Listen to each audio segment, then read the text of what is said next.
I'm on a mission to read well in 2025, to read the books at the top of my forever TBR, to be intentional with my reading, and start the reading year off to a good start. In this January mini-series, which my sister said should be called January Reads, I am prioritising reading and hope that you can join me. In today's video, I'm going to be doing a read-a-thon so that I can get through the library books I took out before Christmas.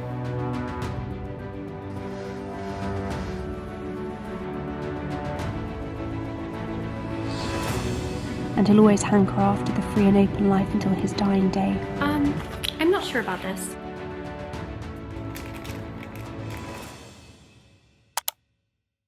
Alright, we are starting the morning with book 1, which was the fantastic Invisible Cities by Italo Calvino. In what world was this not going to be good? I started this while having breakfast, and honestly there is nothing like having a coffee and reading. I just love that combination.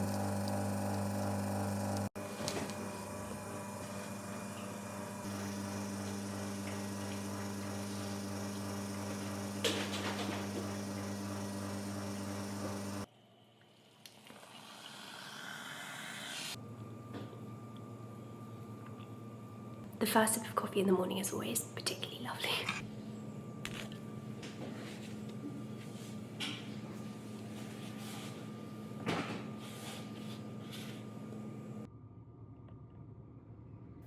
I really want to start writing more about what I'm reading, and that's kind of impossible not to do when you're reading Italo Calvino because he is very quotable. Like, this book is very quotable. There are many things in here that I want to remember, and writing some thoughts in my notebook. I'll talk about this reading notebook a bit later because this video becomes very chatty, as you will see.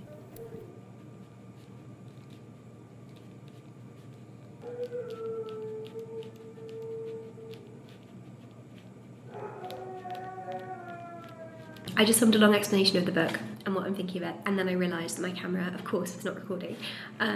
But I just want to read you this line. Where is it? Kublai interrupted him. From now on I shall describe the cities, and you will tell me if they exist, and are as I have conceived them. I shall begin by asking you about a city of stairs, exposed to the Sirocco on a half-moon bay. Now I shall list some of the wonders it contains. A glass tank high as a cathedral, so people can follow the swimming and flying of the swallowfish, and draw auguries from them. A palm tree which plays the harp with its fronds in the wind. A square with a horseshoe marble table around it. A marble tablecloth, set with foods and beverages also of marble. Sire, your mind has been wandering. This is precisely the city I was telling you about when you interrupted me. I just love, that is absurd, and that is like a wonderfully absurd passage, but also like the book is not absurd. Because it is hearkening to like some level of truth. Still, like, I would not call this absurd writing, even though kind of the cities that are being described are exaggerated and extravagant, and maybe kind of in some senses absurd, like that giant water tank as big as a cathedral. That is quite absurd, but still I wouldn't call the writing absurd. Like, the book is really telling this line between real and unreal, real and imaginary, what it means for something to be real. And at least what I am kind of interpreting as like the heart of this book is how solipsistic and how individual every interpretation of a city will be. Like, because cities are so vast and because there are so many people and so many experiences and so much history encapsulated into each one, it's impossible to just have one like version of a city, and every single person is going to experience the city differently. Like, if you go to New York and I go to New York, we're both going to experience it differently because of how much there is to see in New York, and you can't see all of it, and so they end up being kind of like two different cities.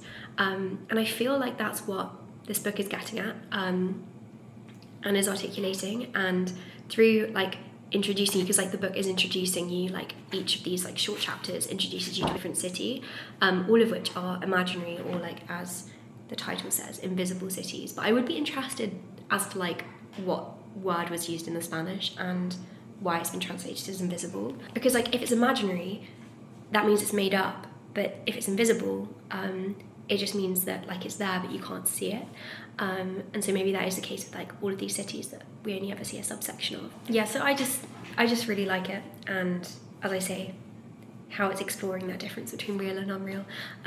I've read the only other book I've read by Italo Calvino is If on Winter's Night a Traveller, which I read years ago, like 6 or 7 years ago. This has been the one that I've been most excited to read. I really love it. It's excellent. And there are some really wonderful passages. I've written a few things down in my commonplace book already, taking a note of page numbers, and then I'll go through it at the end, and like I might photocopy a few passages too.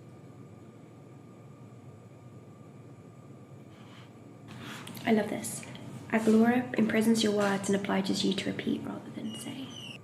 And even I, who would like to keep the two cities distinct in my memory, can speak only of the one because the recollection of the other and the lack of words to fix it has been lost.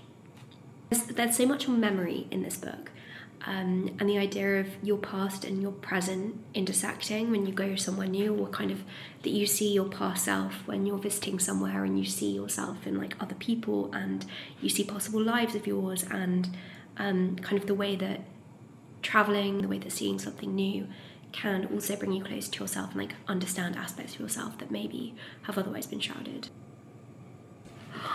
Plot twist! I mean, there isn't really a plot to this, but suddenly it all really makes sense and everything like works. I don't know. Okay, you will get to book 5 of Invisible Cities and it will make sense and you will want to go somewhere. Oh my gosh, that's so clever and also so accurate. I can't say because it's too far through. You're just gonna have to read it to know why I'm like smiling profusely. But it's just a really fantastic turn, and it really kind of speaks to, I think, what I was saying before about remembrance. This is really good. This book's just got even better.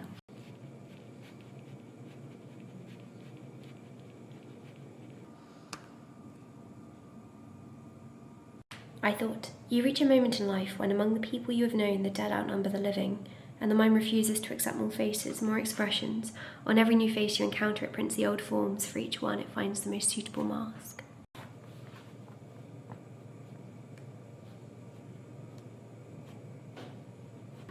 Okay, I just finished Invisible Cities and absolutely loved this, and I'm now going to move on to the second book of the day.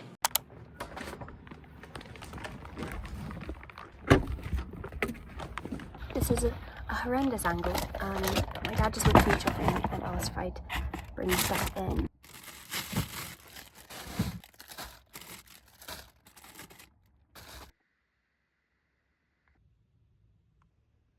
It's now time to choose the second book, and I have been really wanting to read this one. These are the books that I have put aside for today that I might want to read, and I have been wanting to read Keedie, which is the sequel, or maybe it's a prequel to A Kind of Spark, which is a middle grade book about a girl with autism. Before there was Addie, there was Keedie. Firecracker Keedie has had enough of bullies and has had enough of conforming to convention, and she sets up to right wrongs and stand up for the truth. The sleepy town of Juniper is about to wake up and see that Keedie is one of a kind. This has been on my list. I heard Elle McNicoll speak last year and she was excellent, so I'm really looking forward to reading this, and this is going to be my second read of the day, which should be quite a quick one as well, considering that it's middle grade. I think I'm going to set up a cozy spot in my armchair to read,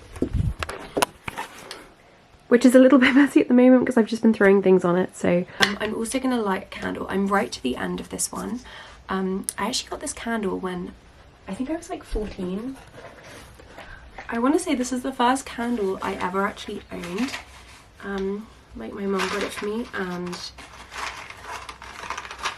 I have so many candles and then I hold on to them because I like the scents and I don't want to use them up, and I like to mix them around, but I kind of want to use up some of my candles because I have a lot and candles are meant to be used.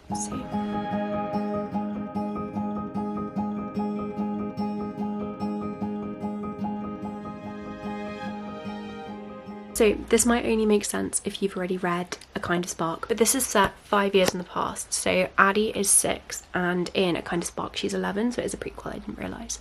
And Keedie is basically standing up for those who are being bullied, and she is creating a sort of business model where where people like hire her to stop bullies. It's a really nice premise for a book.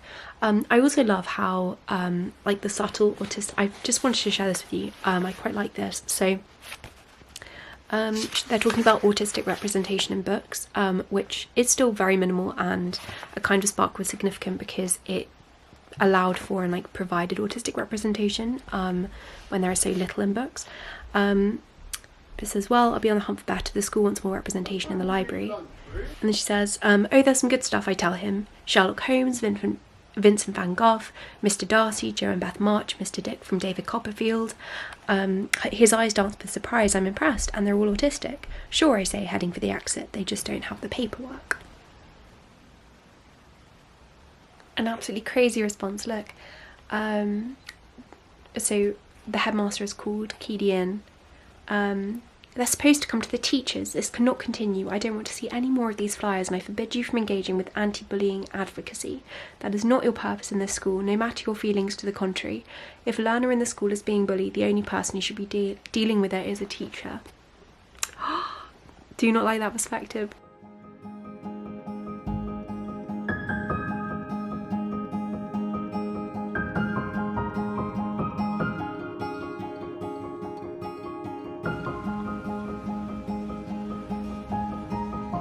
Oh my gosh, I just love how this foregrounds the relationship between Keedie and her sister Addie. It's really, really beautiful, and it's a lovely story of sisterhood. I am loving this a lot, and if you liked A Kind of Spark, you should definitely read this. Okay, I just finished Keedie and I loved it. I actually can't decide whether I preferred this or A Kind of Spark. I really don't know. I feel like I love this more because I did like A Kind of Spark, and it just adds depth to the story which we see in A Kind of Spark, where Addie is starting in year 7, because we get to see the relationship between Keedie and Addie, and kind of Addie starting to realise that she's autistic, but also Keedie like understanding herself more. And I just love the importance of anti-bullying advocacy in this as well, because anti-bullying is something I've always felt very strongly about, and something I did a lot of work around when I was at school, and because of that this kind of resonated. Keedie is just such an incredible advocate, and I love how strongly she stands up for the things that she believes in. She's so admirable. Yeah, I just adore her as a character. Sorry, it's only when editing that I realised that I really missed out like the representation of autism from my review. So I just want to jump in because obviously that is a massively important part of this book, and Elle McNicoll's work in general, actually. She is just so fantastic at providing neurodivergent representation in her books. Not just autism, but also ADHD, dyslexia, I think. She's got a book with a character with dyspraxia too, but it's just so fantastic to see because there is very little neurodivergent representation in middle grade books. But I think like the best bit and the most important part is that in Keedie and in A Kind of Spark, like autism is very, very central to the character and very much informs the narrative.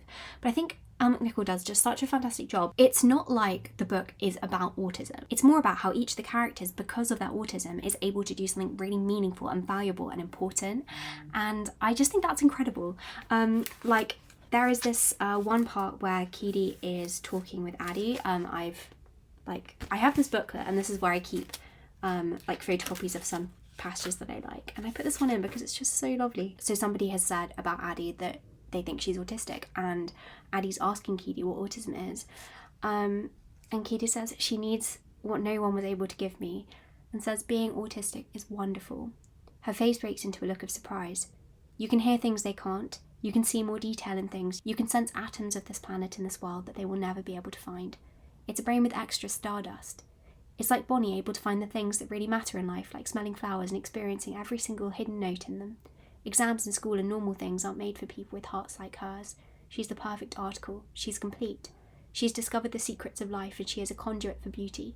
She can't be taught anything else. None of that matters. How beautiful is that? It's not like both characters are just labelled autistic and that's kind of the end of it, but instead it's such a sensitive depiction of autism. It teaches young readers about autism. You can just imagine helping young readers to like understand neurodivergent peers, for example, and it's just so well done. Like honestly, Elle McNicoll has done such like amazing work, and I don't think we can underestimate how huge her impact has been. But I'm a big fan of everything she does and what she stands for. I feel like this is just such a wonderful like representation of autism. So yeah, I'm actually gonna get back to the video. Yes, I'm going to move on to the next book now. I think I'm actually also going to read another middle grade book. This one's also on my list, One by Sarah Crossan. This book is written entirely in verse, and it's about conjoined twins. And I've been meaning to read it for ages because it won the Carnegie Medal like years ago when I was still at school. And I kept meaning to read it and I never did, but it's a very quick read, as you can see. But I've heard very good things about this, so I'm going to make this one next. But first, I'm really hungry, so I'm going to go down and get some lunch, and then I will get onto this.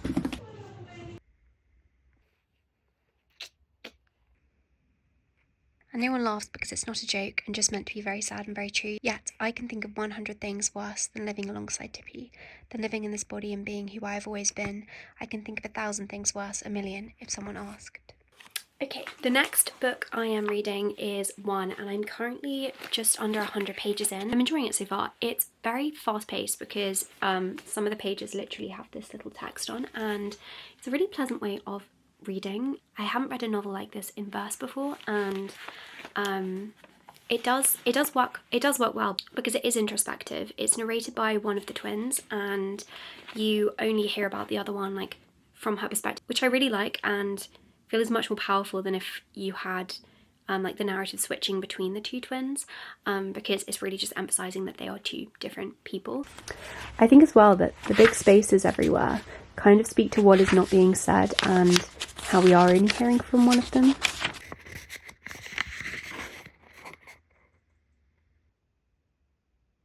Oh my gosh, this book's just getting better and better. I wasn't expecting that. Maybe I was expecting it, but I didn't want to expect it. Salty-eyed and stiff from the cold, we wake in the darkness and tiptoe downstairs in our socks to cook up a tower of pancakes, which we eat with so much syrup my teeth ache. Fishermen and waders stand on rocks, the Atlantic Ocean enveloping them, sloshing at their edges like angry fizzing soda. And as they leave, carrying buckets full of edible sea monsters, a light beam punctures the morning. The sky blushes, letting go of its darkness. The fringe of the horizon is pink. Sunrise, Tippy says. It makes me want to believe in God.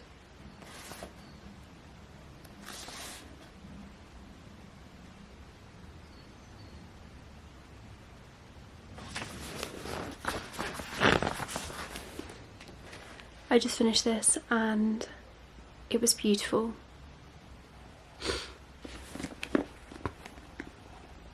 I would highly recommend giving this one a go. It's a beautiful story of sisterhood and incredibly, incredibly moving. Very memorable. I feel like I need a breather after that. Okay, that is on the red pile, and I think I'm going to read some Chekov next. This won't take very long. I just want to read the Kiss short story, which is in this. I was also just sent some new tea from Dragonfly. I've got Moroccan mint green tea, which looks amazing. I might have one of these today. And then this is my absolute favourite Earl Grey. It's an Earl Grey rooibos, and I don't know how Dragonfly does it, but this is the best rooibos Earl Grey ever. And honestly, one of the best bits is that you can have this late at night because it's not a black tea, so it doesn't have any caffeine in it.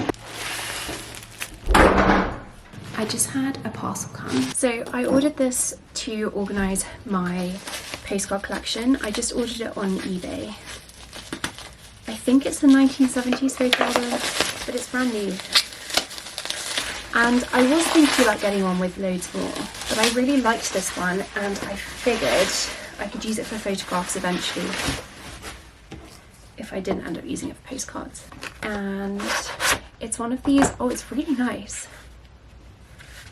And then some of these, these ones where like it flips up like this, and these are definitely my favourite kinds of photo albums, and my childhood photo album was also like this, so I'm really excited to fill this out with all of my postcards.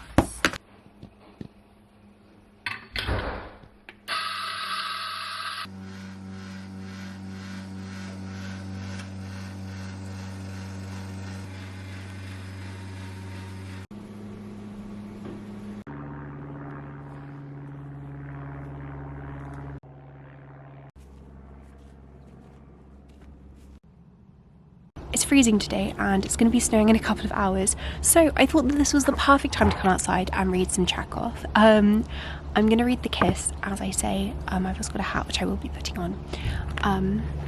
I love Chekov. I've read one collection of his short stories. It was like a I can't remember which years it was. I can find it and say, but I really liked what I read, and I'm looking forward to reading this.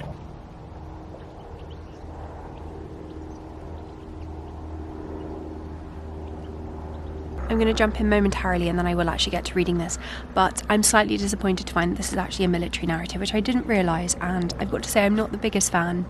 Well, actually, I'm not a fan at all of war writing, and so I don't know how much I will like this. Such a beautiful passage. I especially love this. Here and there were reflections of the stars in the water, quivering and breaking up into little patches. The only sign that the river was flowing fast. All was quiet.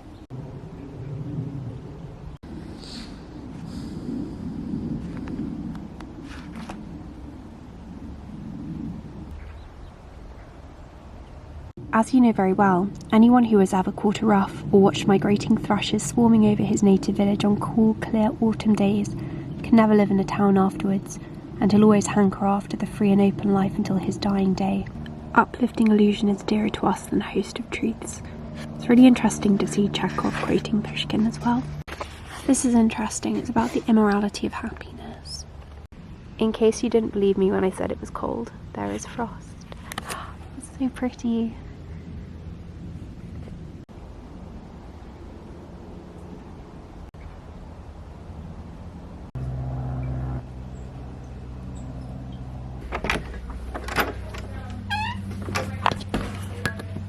I'm also slightly fangirling because after I finished Keedie, I posted something on my Instagram story, and then Elle McNicoll, like the actual Elle McNicoll, reposted it on her story, and so I sent her a message and then she replied, and I'm just very excited because I think she's so cool.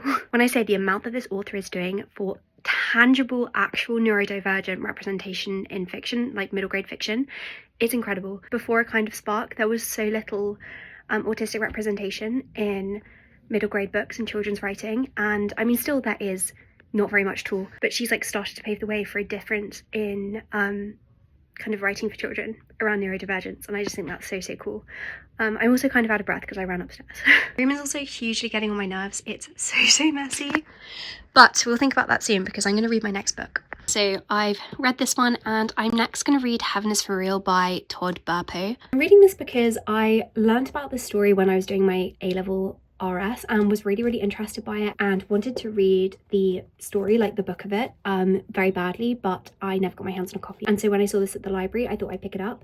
Like A-level me would be so excited. So I'm gonna give this one a read. From what I know about this, it's about a boy who had a near-death experience. I'm very interested in near-death experience narratives, and I've read quite a lot of them. I love watching like interviews about them. I think it's just so interesting. This is about a young boy who had a near-death experience and supposedly saw heaven, and so I'm gonna give this a go and see what it's about. I don't know if that's working. What's happened the other day? Flames fell off.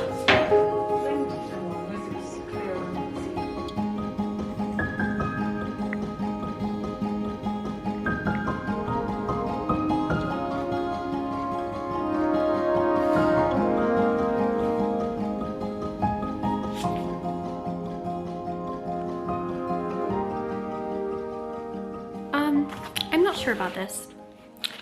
I'm definitely still going to finish it, and it is interesting, but it's a little bit heavy-handed. I'm also so cozy. I've got Lola sat next to me, who has covered her eyes with her paw because of the light, and I've got the fire burning.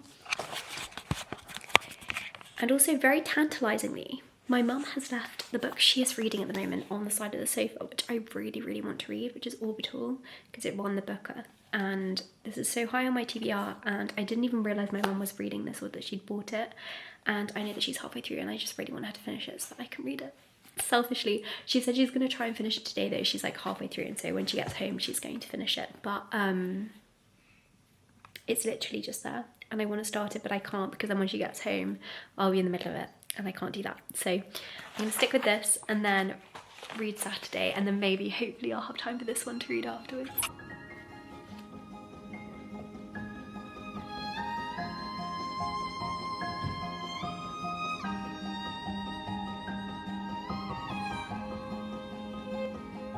Okay, Mum, so you're going to do some reading too? I am. What are you reading? I'm reading Orbital. One's talking about this. It's not really what I was expecting, but to be honest, I don't know what I was expecting. Maybe it'll all become clear. Yes, you've still got some way to go, so I mean, it can reclaim it is itself. beautiful, and it is kind of insightful about life as an astronaut looking down to Earth and all the things they miss. I have heard though it's a bit like strange. Like some people are saying that, like I have heard people saying that it's not what they were hoping it would be. Yeah, I mean it is good, but Just different. Yeah, it's very different. Yeah. Freaking Lola. Sorry about that, Lola. The room for a little one. Up you come. Up. Come on. You can do it. Come on. Up you come. Come on. Up. Come on. Come on. There we go. There we go.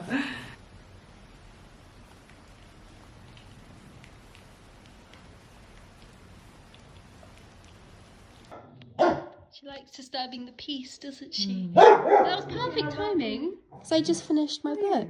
Yeah. Okay, I just finished book 5, which is Heaven is for Real by Todd Burpo, about his son Colton Burpo's near-death experience where supposedly he went to heaven, and it's kind of the things that he saw and learnt in heaven. Lola, shush! Very noisy, aren't you?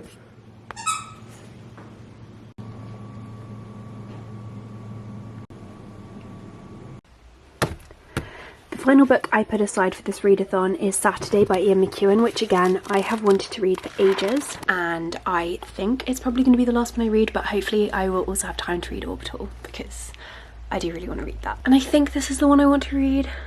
Am I in the mood for this? You know when you're just like really not sure? I'm looking at my bookshelf and here, this is my TBR stack. So I could choose something else from here, but I know that I want to read this one and I've wanted to read it for ages. Plus, you might have noticed that all of the books that I read today are library books. I took out a load of library books to read in December and I just really did not read them. I think I read one of the library books I took out, and so I'm just making my way through my library book stack before I return them because they're going to be overdue soon.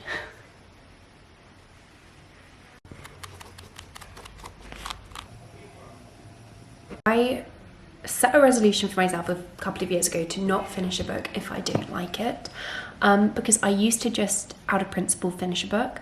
My general rule now is get to page 40. If you don't like it at page 40, put it down, you can move on to something else, because there are so many books to read, and if you don't like a book, I don't really see the point in sticking with it, especially because life is long and I can come back to it when I'm older and maybe I will like it then. I was so excited about Saturday because I love Ian McEwan so much.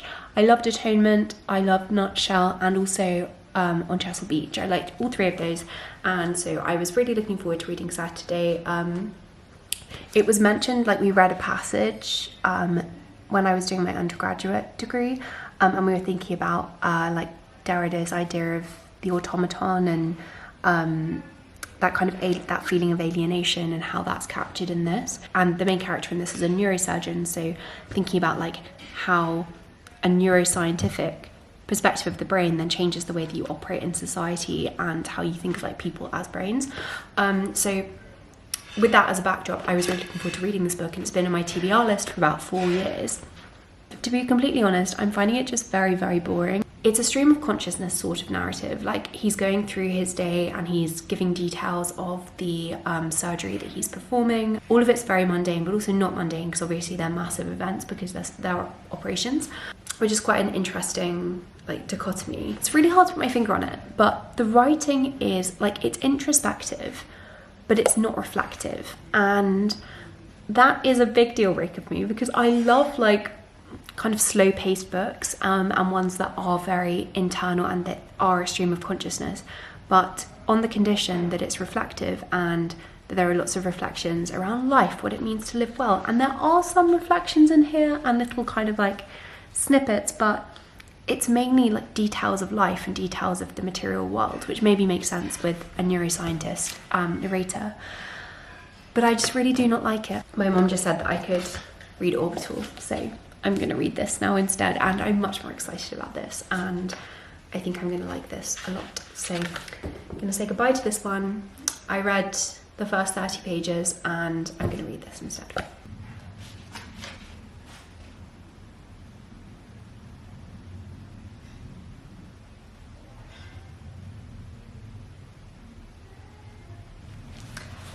already this is amazing. Like, I think this might be one of the best books. I love the writing so much. What else has Samantha Harvey written? Is this a debut? The author of The Wilderness, All Is Song, Dear Thief, Western Wind, The Shapeless Uneasy Year of Not Sleeping. I haven't read any of these.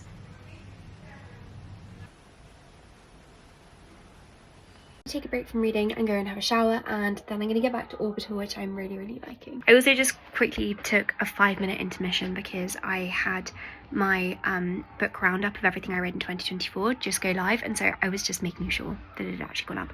Also, my dad is watching an action film downstairs and it's very noisy.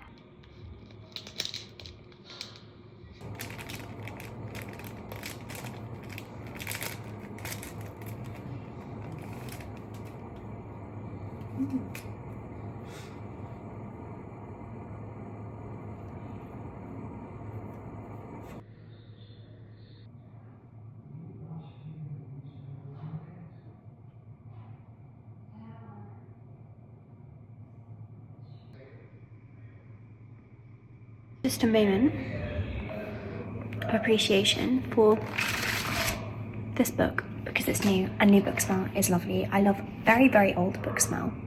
Like, we're talking 18th century, 19th century books where the glue has started to decay and it smells like vanilla, or very new books like this one.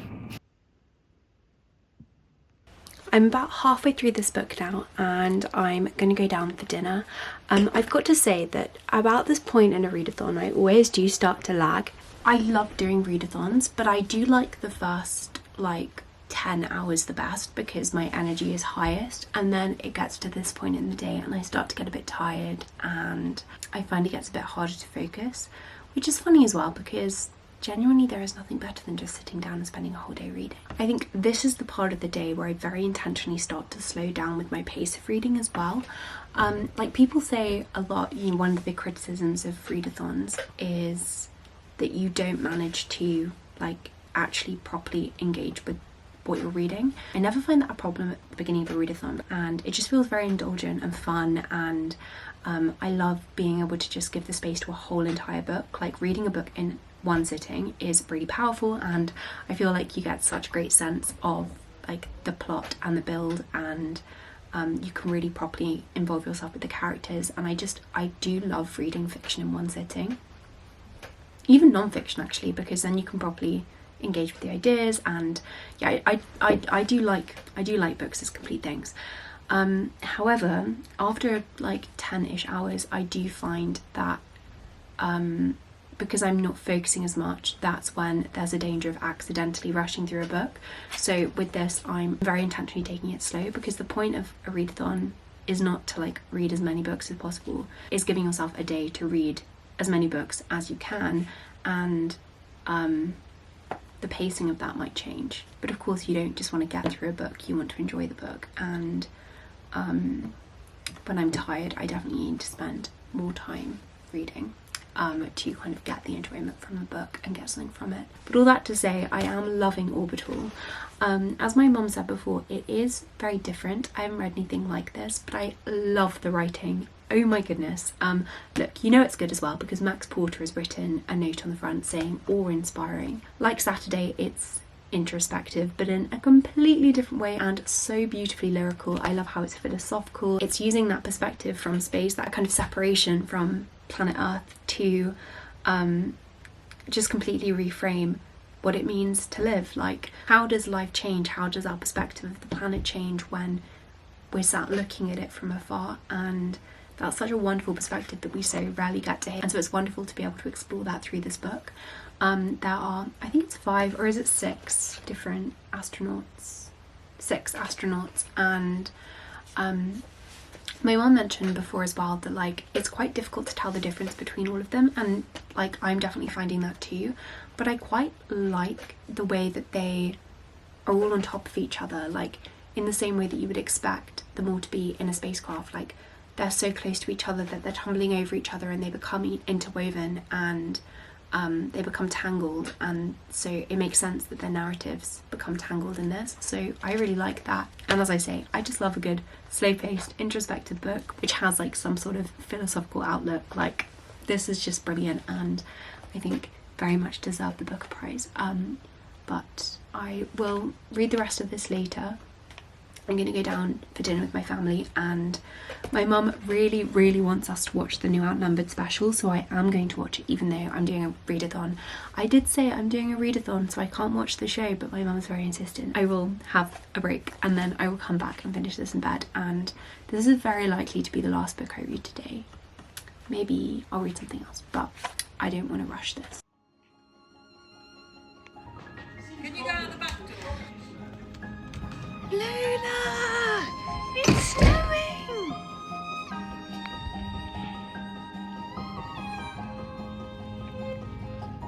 Eating the snow. You like that, Lola?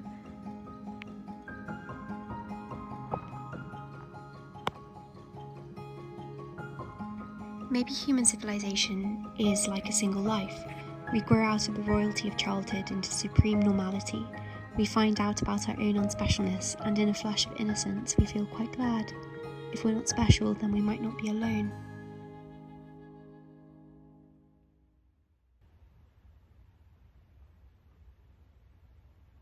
Beauty doesn't come from goodness. A person is not beautiful because they are good, they're beautiful because they're alive, like a child, alive and curious and restless, never mind good. They're beautiful because there's a light in their eyes. Sometimes destructive, sometimes hurtful, sometimes selfish, but beautiful because alive, and progress is like that, by its nature alive. Because I'm so aware of the very bright light. I just finished Orbital, and this will be the final book that I read today. I will obviously, however, choose a next book to read. I did end up really liking this, and I can see why it won the Booker. I loved the ending. It was really haunting and sad. Like, it was very melancholic. I also love that there's an undercurrent, like, eco-narrative. And when I say that, I just mean a call to recognise climate change and acknowledge the importance and the fragility of Earth, which of course you must see when you're looking at Earth from space, and it's just this tiny ball which is floating there in the middle of nowhere. Something that we should want to protect, and kind of all of the hardship which exists here and which continues to exist and will continue to exist because of global warming. I also think it's interesting that it barely tells you anything about the actual mission. Like, there are some details, and then occasionally you will get like very specific scientific information about, for example, there's like a whole page which is talking about if the universe were one calendar year, when everything would have happened, like track the timeline of space, which I really, really liked. You only really learn little details about their lives and their daily routines in space, as opposed to like it being about that. It's more like their thoughts are the foreground and their memories are the foreground and their reflections on Earth are the foreground, and the background is like the actual mission, and I enjoyed that. And the book I am going to read next, I already know what it's going to be. Oh my gosh, I can't get over the snow outside. One of the key books I really want to read in January is this one, Wintering by Catherine May. So that's going to be next on my list. As I say though, I will not include that in the readathon. So I'm going to end the video here and say thank you so much for joining me. I had such a great day, and hopefully you can walk away from this video too with maybe one new book for your TBR, even though I'm sure your TBR does not need any new books. So I'm also sorry for adding some new books to your TBR. As I alluded at the beginning of this video, this is the start of a kind of series. In January, I'm just trying to like reset on my reading and start the reading year off right, because I had a little bit of a slump in motivation towards the end of last year, and I just want to start the year strong. So if you also have set a reading challenge and you're wanting to prioritise reading this year, then definitely tune in for the rest of the series. I'm very excited about it too, because I don't tend to do series on YouTube. So yeah, thank you again for watching, and I hope that you have more than just a productive week.